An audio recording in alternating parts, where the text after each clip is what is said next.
तमाम देखने और सुनने वाले व्यूअर्स को मेरी तरफ़ से अस्सलाम वालेकुम। मैं हूं आपका होस्ट मलिक अज़हर। तो आप देख रहे हैं हमारा यूट्यूब चैनल 4K पॉइंट।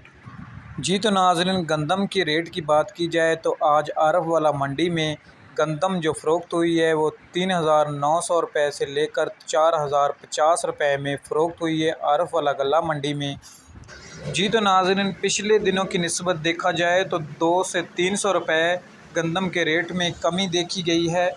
जी तो नाज़रीन, आज मक्की के रेट की बात की जाए, जो नई मक्की है वो मार्केट में आ गई, तो उसकी रेट की बात की जाए वो 3,220 रुपये में आरफ वाला गल्ला मंडी में फ़रोख्त हुई।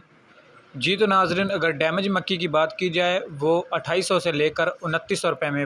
जी तो नाज़रीन, सरसों के रेट की बात की जाए तो वो 6,000 से लेकर 7,200 रुपये में आरफ वाला गल्ला मंडी में फ़रोख्त हुई। जी तो नाज़रीन, मुंजी की रेट की बात की जाए तो 1509 की आज जो मंडी में फ़रोख्त हुई वो तकरीबन 6,200 रुपये में मंडी में फ़रोख्त हुई। और अगर कैनात की बात की जाए तो कैनात 6,400 रुपये में मंडी में फ़रोख्त हुई। तो दोस्तों, अगर वीडियो अच्छी लगे तो आप हमारे चैनल को सब्सक्राइब कर दें, लाइक कर दें, ताकि आप लोगों के लिए डेली ऐसी रेट की इन्फॉर्मेशन लेकर आते रहें।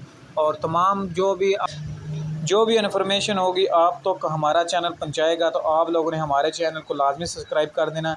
वीडियो अच्छी लगे तो आप लोगों ने कमेंट कर देना, लाइक कर देना। तो मिलते हैं अगली वीडियो में, तब तक के लिए अल्लाह हाफ़िज़।